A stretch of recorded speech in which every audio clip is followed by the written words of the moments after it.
عزیز دوستوں، بزرگوں اور بھائیوں، اللہ تبارک و تعالی اس دنیا کے اندر بہت سارے لوگوں کو منصب اور مقام عطا فرماتا ہے۔ بہت سارے لوگ ایسے ہوتے ہیں جنہیں اللہ تبارک و تعالی زندگی میں بڑے بڑے مواقع عطا کرتا ہے۔ وہ چاہیں تو اس موقع سے اپنے ذاتی مفادات حاصل کریں اور چاہیں تو ان اچھے مواقع کو ملت کی، مذہب کی، قوم کی خدمت کے لیے وقف کر دیں۔ کچھ لوگ ایسے ہوتے ہیں کہ جو کسی مقصد کے حصول کی طرف سفر تو کر رہے ہوتے ہیں، لیکن اس کے پیچھے زیادہ تر ان کے ذاتی مفادات کار فرما ہوتے ہیں، اور وہ اپنے دنیاوی مقاصد کے لیے، اپنے اور اپنے خاندان کے دنیاوی فوائد کے لیے کوشش کر رہے ہوتے ہیں۔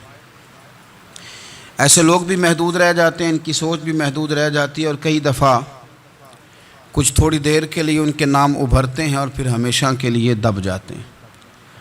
کچھ لوگ ایسے ہوتے ہیں جو زندگی کے اندر اللہ کے لیے، اللہ تعالیٰ کی رضا کے لیے، رسول پاک صلی اللہ تعالیٰ علیہ وسلم کی خوشنودی حاصل کرنے کے لیے، دین کی، ملت کی، ملک کی سربلندی کے لیے آگے آنا چاہتے ہیں۔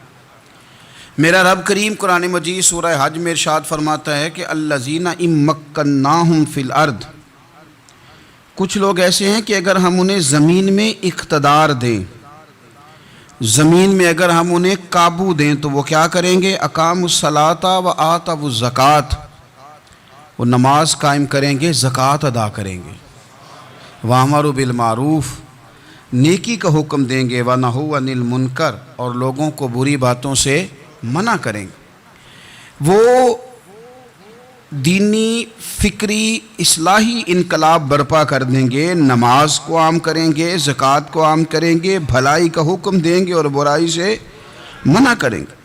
اللہ تبارک و تعالیٰ نے ان لوگوں کو جب اقتدار دیا، وہ کون لوگ تھے؟ سیدنا صدیق اکبر، حضرت فاروق اعظم، سیدنا عثمان غنی، حضرت مولا علی رضوان اللہ تعالی علیہم اجمعین۔ اللہ نے جب ان لوگوں کو اقتدار دیا زمین کے اندر، اللہ تبارک و تعالی نے انہیں نبی پاک علیہ الصلاۃ والسلام کی نیابت کے لیے چنا، تو ان لوگوں نے یہ انقلاب برپا کیا، نمازیں عام ہو گئیں، شوق سے لوگ صدقات و خیرات دینے لگے، بھلائی عام ہوئی، برائی کا کلا کما کیا گیا۔ ہمارے ہاں بھی لوگ احتساب کی باتیں کرتے ہیں، ہمارے ہاں بھی لوگ کہتے ہیں کہ میں رشوت خوری کو، کرپشن کو، ناجائز چیزوں کو ہمیشہ کے لیے جڑ سے اکھیڑ پھینٹوں گا۔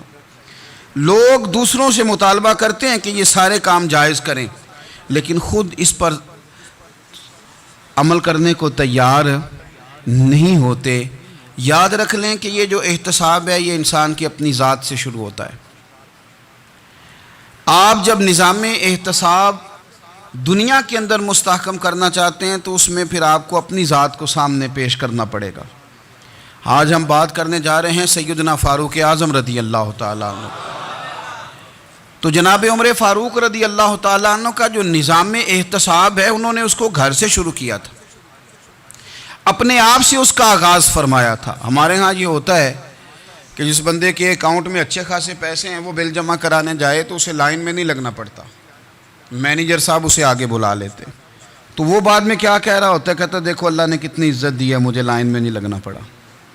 بھائی لائن میں لگنا تو آپ کا یہ تھا کہ آپ سمجھتے کہ سارے مسلمان ہیں، مومنین ہیں، برابر ہیں، تو میں کسی کو تکلیف میں مبتلا نہ کروں۔ جب آپ آگے چلے گئے تھے تو آپ نے بہت سارے لوگوں کا حق مارا تھا، وہ لائن میں جو لگے ہوئے تھے ان کا وقت لمبا ہو گیا تھا۔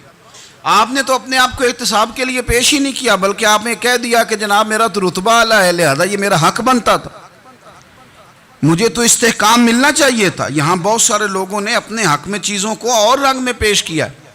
سیدنا فاروق اعظم رضی اللہ تعالیٰ عنہ نے اس نظام احتساب کو اپنے گھر سے شروع فرمایا۔ حضرت عمر فاروق رضی اللہ تعالیٰ عنہ اپنے بچوں سے فرمایا کرتے تھے کہ جب میں حکم لوگوں کو کروں گا نا، اپنی رعایا کو، مسلمانوں کو میں کوئی حکم دوں گا تو تمہیں پہلے اس پر عمل کرنا پڑے گا۔ آپ فرمایا کرتے تھے یاد رکھنا، لوگ تمہیں اس طرح دیکھیں گے، لوگ اس طرح تمہیں دیکھیں گے جس طرح گوشت کھانے والا پرندہ گوشت کو دیکھا کرتا ہے. چیل گوشت کھاتی ہے تو کیا کبھی اس کو پیغام بھیجنا پڑا ہے کہ تو آجا یہاں گائے مر گئی ہے, بھینس مر گئی ہے؟ خود بخود اس کی نظر ہوتی ہے, وہ پہنچ جاتی ہے. جناب عمر فرمانے لگے میرے گھر والوں, میرے بیٹوں, میری بیٹیوں, میری اہلیہ, لوگ تمہیں اس طرح دیکھیں گے جس طرح گوشت کھانے والے پرندے دیکھتے ہیں. لہذا میں جب کسی کو عمل کروں تو پہلے تمہیں اس پر عمل کرنا پڑے گا جب میں کسی کو حکم دوں. آپ فرمانے لگے یاد رکھنا اگر تم نے میرا حکم نہ مانا تو غیروں نے حکم نہ مانا تو انہیں ایک سزا ملے گی, اور اگر میرے گھر والوں نے نہ مانا تو ڈبل سزا ملے گی. تم پر ڈبل سختی کی جائے گی کہ تم نے میری بات کیوں نہیں مانی. یہ نظام احتساب ہے. ہم نہ دوسروں کے بچوں کا گلا کاٹ کے اپنے بچوں کی خوشیاں لینا چاہتے ہیں. ہم چاہتے ہیں کہ دوسروں کے بچوں کے حصوں کا مال میرے گھر میں آ جائے. آ جاتا ہے. کچھ لوگوں کی سیاست چل جاتی ہے, کچھ لوگوں کا فریب اور فراڈ کام کر جاتا ہے, لیکن وہ گھر روشن نہیں ہوتے. ان گھروں میں پیسہ ہوتا ہے پر قرار رخصت ہو جاتا ہے.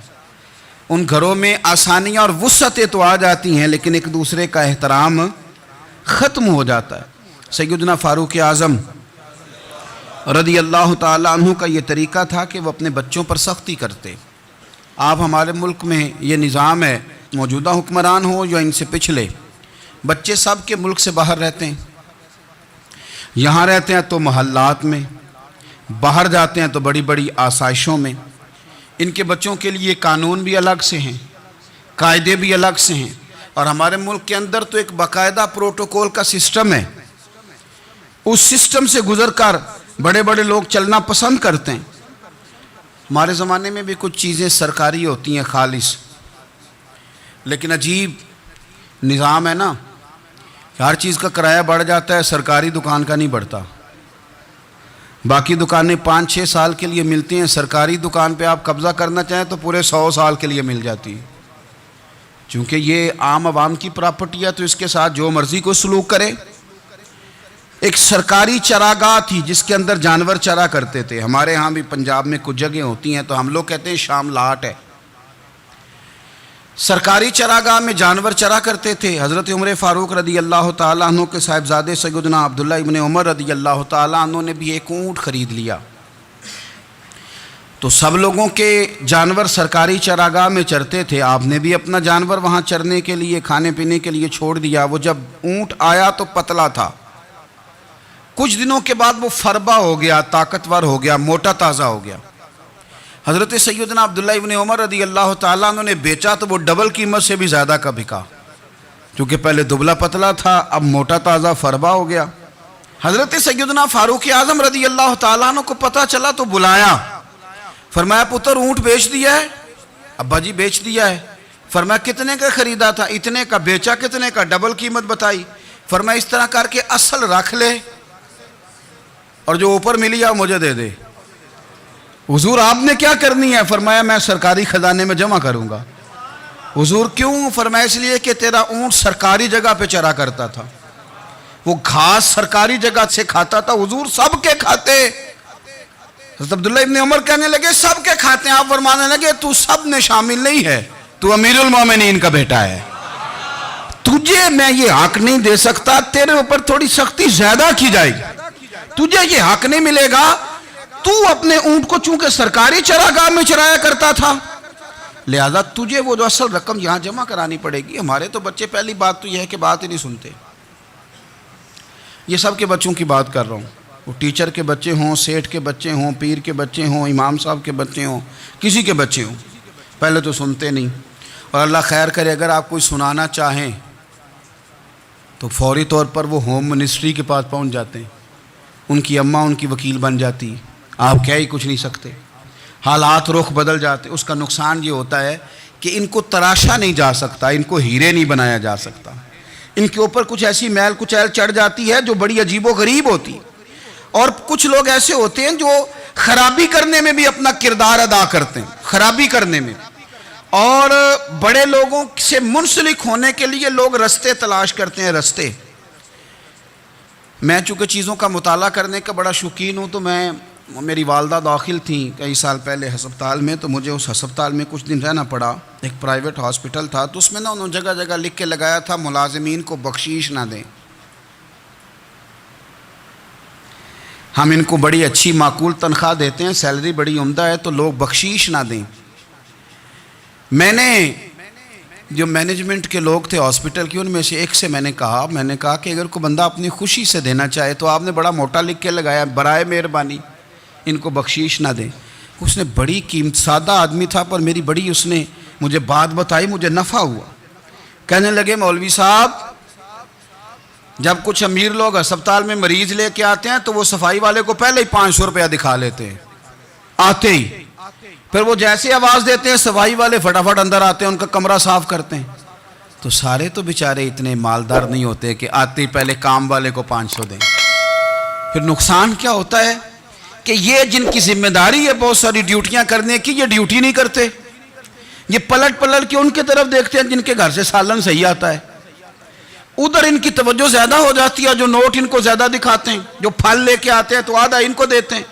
تو ہم یہ کہتے ہیں یہ کام ہی نہ کرو، یہ اپنی تنخواہ پہ کام کریں تاکہ ہر آنے والے کا درد سمجھیں، ہر ایک کو یکساں یہ سروسز فراہم کریں۔ تو ہم یہ کام کرتے ہیں، ہم ایم پی اے کے اور کسی سے ہمارا تعلق نہ بنے تو ہم جناب اس کے ڈرائیور سے ہی تعلق بنا لیتے ہیں، ہم وہ جو آپریٹ کرنے والا ہوتا ہے ٹیلی فون اسی سے بڑا تعلق بناتے ہیں، اس کو مٹھائی کا ڈبہ جلدی پہنچا دیتے ہیں۔ تو اسی طرح سے بڑے لوگوں کی اولادوں کو بگاڑا جاتا ہے۔ حضرت عاصم بن عمر رضی اللہ تعالیٰ عنہ، یہ سیدنا فاروق اعظم کے بیٹے تھے، مصر گئے تو لوگوں کو پتہ چلا حضرت عمر کے بیٹے آئے، لوگوں نے تحفے دیے، بڑی بڑی چیزیں آپ کو دی، حضرت عمر کا بیٹا آیا، بڑے گفٹ دیے۔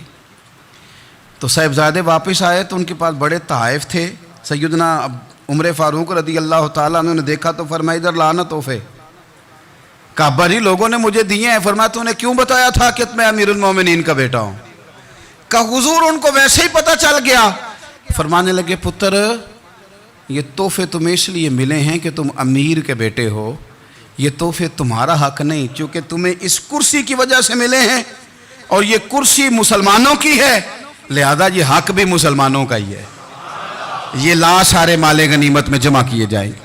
آپ اپنے گھر سے جب احتساب شروع کرتے ہیں، اپنے گھر سے، اور یہ یاد رکھیں یہ جو لوگ آتے ہیں آپ کے بچوں کو نوازنے کے لیے، یہ انہیں خراب کرتے ہیں، بگاڑ پیدا کرتے ہیں، یہ عجیب و غریب سی چیزوں میں مبتلا کر دیتے ہیں، بچوں کا نقصان ہوتا ہے کل کلام۔ پھر جو شاپر اچھا لے کے آئے پیر صاحب کے بچے ذرا اس سے پیار سے ملتے ہیں، نقصان ہو جاتا ہے، یہ دستے نگر ہو جاتے ہیں، یہ لوگوں کی طرف جیتے ہیں، دوسروں پہ ڈیپینڈ کرنے لگتے ہیں۔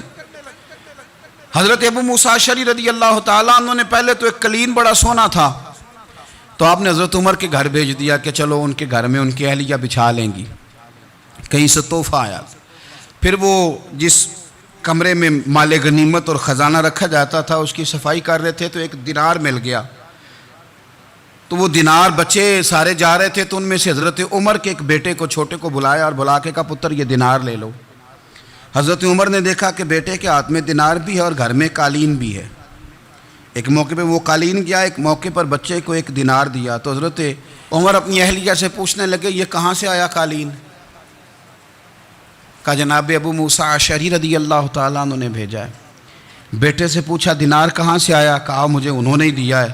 آپ نے وہ دینار بھی لیا اور قالین بھی لیا اور اس کو لپیٹا، اور جناب ابو موسیٰ اشعری کو بلایا اور اتنے سخت ناراض تھے، فرمانے لگے ابو موسیٰ اشعری سے کہنا میرے پاس پیدل آئے، گھوڑے پہ نہ آئے۔ اور جب آئے حضرت ابو موسیٰ اشعری تو جناب عمر اتنے ناراض ہوئے کہ وہ قالین لپیٹ کے تو ان کے سر پہ مار دیا۔ فرمانے لگے پکڑو اپنا دینار، تمہیں پورے مدینے میں میرے بیٹے کے علاوہ کوئی اور نہیں ملے تھا جسے تم خراب کر سکو، میرا پتر ہی ملا تھا بگاڑنے کی، کس نے اجازت دی تم میرے بیٹے کو دینار دو؟ کیوں لائے تم میرے گھر میں قالین؟ حضرت عمر فاروق رضی اللہ تعالیٰ عنہ فرمانے لگے میں زمین پہ سونے کا عادی ہوں، زمین چٹیل بھی ہو تو رب کا بندہ بن کے سوتا ہوں تو اللہ مجھے آرام اور سکون کی نیند عطا فرما دیتا ہے، مجھے تمہارے مخملوں کی اور قالینوں کی ضرورت نہیں ہے۔ احتساب یہاں سے شروع ہوتا ہے بھائی، یہاں ہم نہ اپنے گھر میں بیٹھ کے مایوس باتیں کرتے ہیں، اور فلانے کے بچے کہاں پہنچ گئے، فلانے کے بعد بڑا پیسہ آ گیا، میں کچے مکان میں رہوں، میں یہ کروں، دیکھو مجھے نہیں سہولی۔ یہ تو آپ مایوسی والی باتیں کر رہے ہیں، یہ تو آپ کمزور باتیں کر رہے ہیں۔ یہ تو اس طرح کی باتیں تو ہارے ہوئے لوگ کرتے ہیں۔ اس طرح کا لب و لہجہ تو ان لوگوں کا ہوتا ہے جو احساس کمتری کا شکار ہوتے ہیں۔ یہ آپ نے کس طرح کا لب و لہجہ، اور اپنے بچوں کو آپ بھکاری بنا رہے ہیں تاکہ دوسروں کو دیکھیں تو مایوس ہو جائیں۔ اٹھ باندھ کمر کیوں ڈرتا ہے، پھر دیکھو خدا کیا کرتا ہے۔ آپ کا جو احساس ہے وہ اتنا خوبصورت ہو، آپ کے لہجے کے اندر اس قدر ٹھہراؤ ہو، آپ کو اطمینان آ چکا ہو، اور آپ کے بچے کبھی بھی کمپیریزن نہ کریں اپنا کسی کے ساتھ، کبھی بھی انہیں کرنے نہ دیں۔ آپ کبھی وہ کبھی یہ بات نہ کریں کہ فلانے زیادہ اچھا کھاتے پیتے ہیں تو ہم کدھر ہیں، کرنے نہ دیں انہیں بتائیں کہ بیٹا اپنی مٹی پہ چلنے کا سلیقہ سیکھو، سنگ مرمر پہ چلو گے تو پھسل جاؤ گے۔ ان کو بتائیں کہ جو تمہارے پاس ہے یہ خدا کا عطیہ ہے، اسی پر تم نے قناعت کرنی کبھی بھی۔ حضرت زید بن حارثہ سے نبی پاک صلی اللہ علیہ وسلم کو بڑا پیار تھا، پھر ان کے بیٹے حضور کے غلام زادے حضرت اسامہ بن زید کے ساتھ بھی حضور بڑا پیار کرتے۔ لیکن یہ تو مسلمہ حقیقت ہے نا کہ عظمت اور شان تو سیدنا فاروق اعظم کی زیادہ ہے۔ امت کا اتفاق ہے کہ نبیوں کے بعد سب سے بڑا درجہ جناب صدیق اکبر کا، اور پھر اللہ نے مقام عطا کیا حضرت فاروق اعظم کو۔ یہ بڑے لوگ تھے۔ ایک دفعہ مال تقسیم ہو رہا تھا تو حضرت عمر رضی اللہ تعالیٰ عنہ نے حضرت اسامہ بن زید کو 4000 دینار دیے، اور اپنے بیٹے عبداللہ ابن عمر کو 3000 دینار دیے۔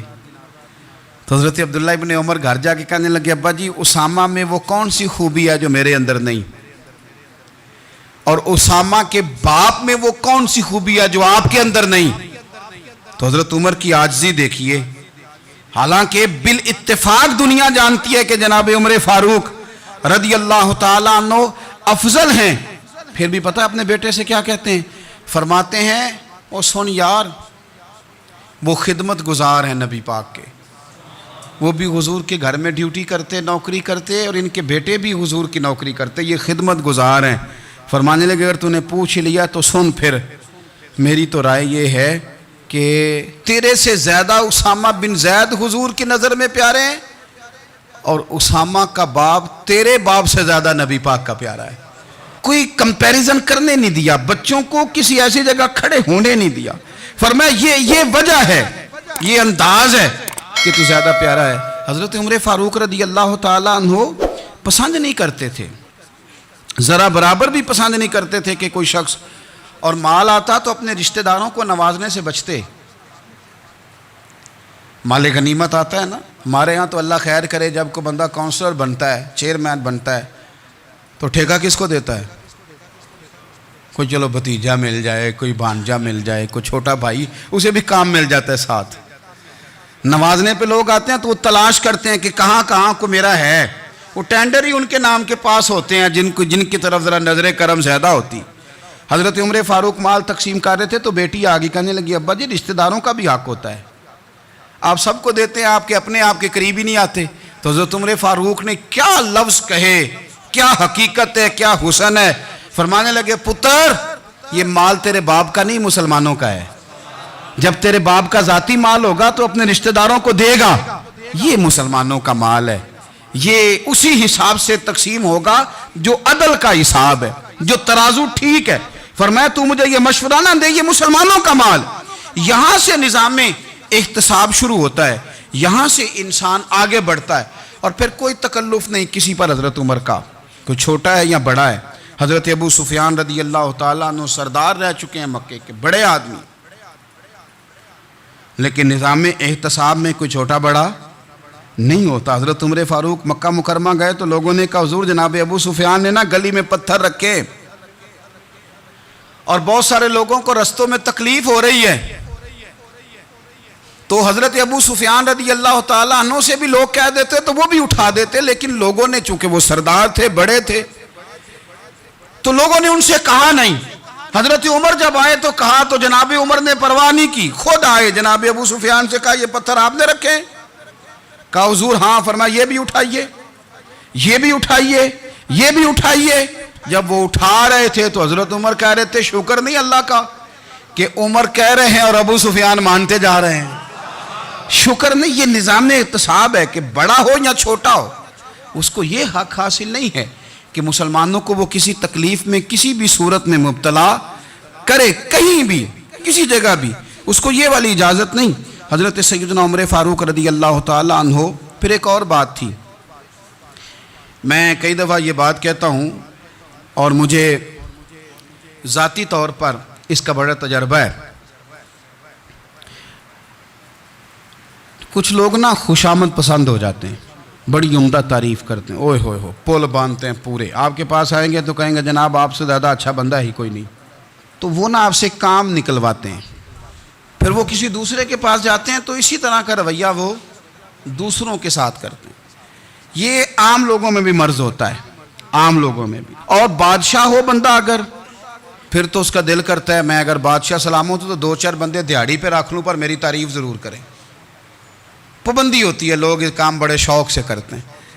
اور شیخ سعدی فرمایا کرتے تھے لکڑی کو گھن کھا جاتی ہے اور بڑے لوگوں کو خوشامد کھا جاتی ہے خوشامد. حضرت عمر فاروق رضی اللہ تعالیٰ عنہ اس معاملے میں بھی بڑے مضبوط تھے. ویسے مجھے اور آپ کو اچھا کون لگتا ہے؟ ہماری غلطیاں بتانے والا. ہمارے ایسا فرمایا کرتے تھے اپنے دشمنوں کی باتوں پر بھی غور رکھو، تمہارے دشمن تمہیں نکھار دیتے ہیں. تمہارے اندر جو کوتاہیاں ہوتی ہیں وہ تمہیں پتہ چل جاتی ہیں کہ یہاں میری اصلاح ہو رہی. ان پر غور کرو وہ کیا کہتے ہیں. حضرت عمر فاروق کی تعریف کی ایک بندے نے، کمال تعریف کی. وہ اس کا خیال تھا کہ رزلٹ بڑا شاندار آئے گا. بادشاہ کی تعریف ہوتی تھی تو پھر تھیلی جاتی تھی اشرفیوں کی، کمال رزلٹ آئے گا. تو حضرت عمر جب وہ پوری کر چکا نا بات تو فرمانے لگے تو خود بھی ہلاک ہوا اور مجھے بھی ہلاک ہی کر دیا ہے. خود بھی تباہ ہوا ہے مجھے بھی تباہ کر دیا. کس طرح کی باتیں کر رہا ہے. ایک بندہ اور آیا اور اس نے آ کے کہا کہ پوری امت میں سب سے افضل ہے فاروق اعظم آپ ہی ہیں. تو حضرت عمر فاروق فرمانے لگے تجھے تیری ماں روئے، ابو بکر تجھ سے بھی افضل تھے، تیرے باپ سے بھی افضل تھے، اور صدیق اکبر مجھ سے بھی افضل ہیں اور میرے باپ سے بھی افضل ہیں. یہ تو کس طرح کی بات کر رہا ہے. یہاں ہر شے ہضم نہیں ہو جاتی، فوری طور پہ لوگ ڈکار بھی پورا نہیں لیتے. قرآن مجید نے کہا فَلَا تُزَكُّوا أَنفُسَكُمْ هُوَ أَعْلَمُ بِمَنِ اتَّقَىٰ. اپنے منہ سے نہ کہو میں پاک صاف ہوں، اللہ زیادہ بہتر جانتا ہے کہ تم میں سے پرہیزگار کون ہے. اپنے منہ سے تعریفیں کرتے کراتے ہو، یہ مزاج چھوڑ دیں. حضرت عمر رضی اللہ تعالیٰ عنہ پسند نہیں کرتے تھے. ایک آدمی نہ چلتا تھا وہاں تو بڑا متکبرانہ چال کے ساتھ چلتا. حضرت عمر نے دیکھا، یہاں تک احتساب فرماتے تھے، زمین پہ زور زور سے پیر پٹکتا، چال بڑی اس کی متکبرانہ، لوگ بڑے پریشان ہوتے. حضرت عمر نے ایک دن سمجھایا، باز نہیں آیا. اگلے دن پہ درہ نکال لیا، لگائے 4 درے. فرمایا آج کے بعد نہ چلنا اس طرح مدینے میں پیر پٹک پٹک کے.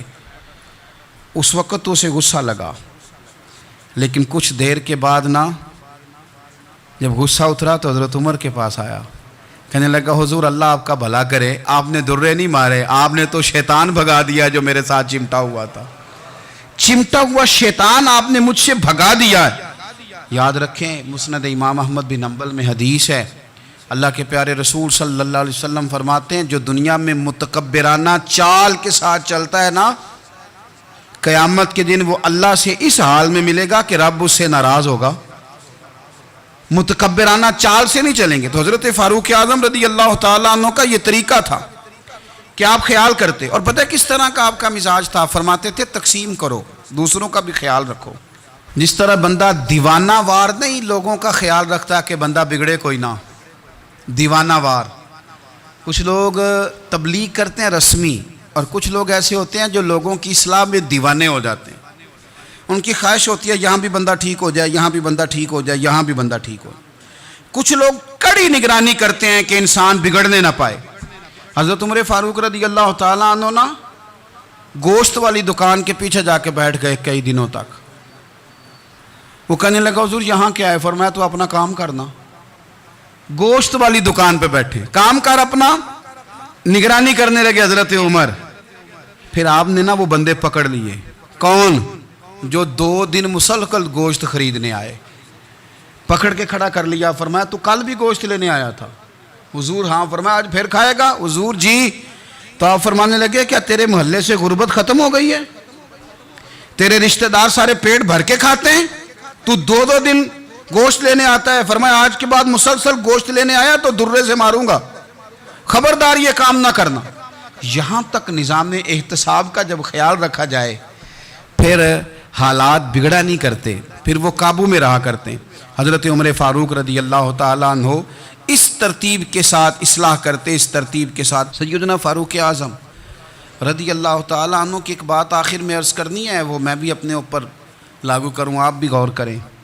حضرت عمر فاروق رضی اللہ تعالیٰ عنہ نے خط لکھا حضرت ابو موسیٰ اشعری کو۔ آپ فرمانے لگے یاد رکھنا، جو گورنر، جو امیر اپنے رب کریم کی فرما برداری کرتا رہتا ہے نا، اس کی رعایا بھی اس کی فرما برداری کرتی ہے، اور جو لوگ اپنے رب کریم کی فرما برداری چھوڑ دیتے ہیں، پھر جنہوں نے ان کی فرما برداری کرنی ہوتی ہے وہ ان کی فرما برداری چھوڑ دیتے ہیں۔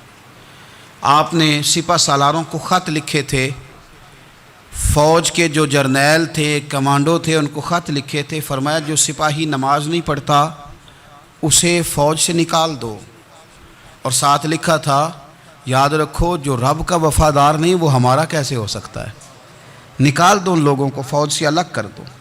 ہم آج جو بے پناہ پریشان ہیں، ہمارے بچے بات نہیں مانتے، شاگرد بات نہیں مانتے، ہم شکوے کرتے ہیں، بے ادبی بڑھ گئی۔ ادب کے ساتھ میں گزارش کروں گا بڑوں کی بارگاہوں میں، جو میری طرح کے بڑے بنے ہوئے ہیں، بزرگوں سے نہیں بات کرتا، ان سے میں کہوں گا کہ ہمیں ایک دفعہ اپنے اوپر بھی تو غور کر لینا چاہیے، کہیں ایسا تو نہیں ہے کہ ہم جب تک اللہ تعالیٰ کے فرما بردار تھے، جب تک ہم تقوی کے معیار پر تھے، ہماری بات ماننے والے ہماری بات مان رہے تھے، کہیں ایسا تو نہیں کہ ہم اس معیار سے ہل گئے ہیں تو اب جو ہمارے فرما بردار تھے وہاں سے ہل گئے۔ حضرت عمر رضی اللہ تعالیٰ عنہ فرمایا کرتے تھے کہ لوگوں کو عجب میں مبتلا نہیں ہونا چاہیے، خود پسندی کا جو ماحول ہوتا ہے اس سے لوگوں کو ہمیشہ نکلنا چاہیے۔ حضرت عمر کے ایک صاحبزادے نے کنگھی کر لی، اچھا لباس پہن لیا تو درہ مارا جناب عمر نے، تو آپ کی بیٹی کہنے لگی ابا یہ تو بالکل جائز ہے، اچھے کپڑے پہننا، اچھا لباس پہننا اور سر میں کنگھی کر لینا، اس پر درہ کیوں مار دیا؟ تو آپ فرمانے لگے بیٹا یہ خود پسندی میں مبتلا ہونے لگا تھا، یہ اپنے آپ کو بہت بھلا سمجھنے لگا تھا، اس کا خیال تھا کہ میں ہی ہوں، میرے علاوہ کوئی نہیں، یہ اس مقام پہ جا رہا تھا جہاں اس کی تربیت رک جاتی، اس لیے درہ مارا ہے۔ ایک دفعہ حکومتی معاملات کے اندر آپ کی اہلیہ نے مشورہ دینا چاہا، بڑے کام بیویاں نہیں کرتی، بڑے بڑے معاملات میں مداخلت نہیں کرتی۔ ہمارے بر صغیر میں وہ بادشاہ نہیں گزرا کہ جو فیصلہ کرتا تھا تو کرسی پہ بیٹھ جاتا تھا اور پردے کے پیچھے اس کی بیوی بیٹھ جاتی تھی، اور جب وہ فیصلہ سنانے لگتا تو یوں گردن پیچھے کرتا اور اہلیہ جو کہتی وہ فیصلہ سنا دیتا۔ لیکن ایک دفعہ خاتون نے ایک آدمی کو حضرت عمر نے معزول کیا تو آپ کی اہلیہ نے، اس آدمی کی اہلیہ حضرت عمر کی اہلیہ سے ملی ہوں گی، تو خاتون نے ذرا سفارش کرنی چاہی، تو جناب عمر فاروق رضی اللہ تعالیٰ عنہ کے ہاتھ میں عصا تھا، ڈنڈا تھا، 2-3 دفعہ زمین پہ مارا، فرمایا تمہیں کس نے اجازت دی ہے حکومتی معاملات میں مشورہ دینے کی؟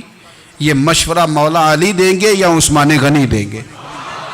آپ کو کس نے اجازت دی؟ وہ حکومتی معاملات، وہ مسلمانوں کا اجتماعی معاملہ وہ مسلمان دیکھیں گے، آپ کو اس میں آنے کی اجازت نہیں ہے، جو آپ کی ذمہ داریاں ہیں، آپ کے حقوق ہیں، ان پر آپ بات کریں۔ تو بھائی نظام میں احتساب اپنی ذات سے شروع کریں۔ ہماری اولادیں، ہمارے بچے، وہ باہر سے انہوں نے زیادہ اثر نہیں لیا، ہم نے انہیں بتایا ہے کہ ہم بڑے غریب ہیں، ہم بڑے مجبور ہیں، ہم تو بڑے کمزور ہیں، ہماری تو سنتا کوئی نہیں، یہ تو امیروں کا ملک ہے، اس میں تو فلانے کو اہمیت حاصل ہے۔ ان باتوں نے ہمارے بچوں کو کمزور کیا ہے، ان باتوں نے ہمارے بچوں کے دلوں میں احساس کمزوری پیدا کیا ہے۔ آپ ان کو جینا سکھائیں، آپ ان لوگوں کو بتلائیں کہ رب کریم نے جو تمہارے لیے بہتر سمجھا وہ تمہیں اپنے فضل سے بڑا عطا فرمایا ہے۔ آپ ان کو ان کے مقام پر رہ کر خوددار اور قناعت پسند ہونا سکھائیں، آپ یقین کریں گھر امن والا بن جائے گا۔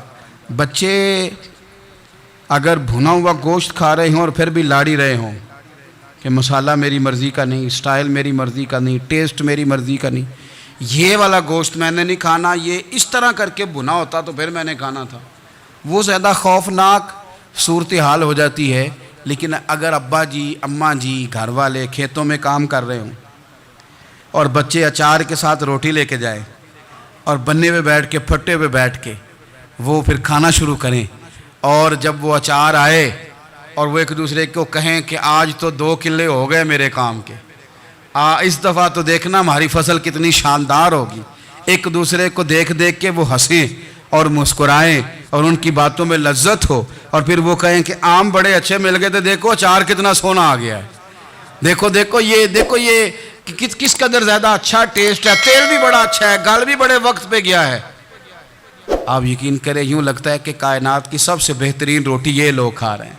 یہ سوچ حضرت عمر نے ہمیں دی ہے، یہ فکر جناب عمر نے ہم تک پہنچائی ہے۔ اللہ ہمیں سمجھنے کی توفیق عطا فرمائے۔ آخر دعوایا ان الحمدللہ رب العالمین۔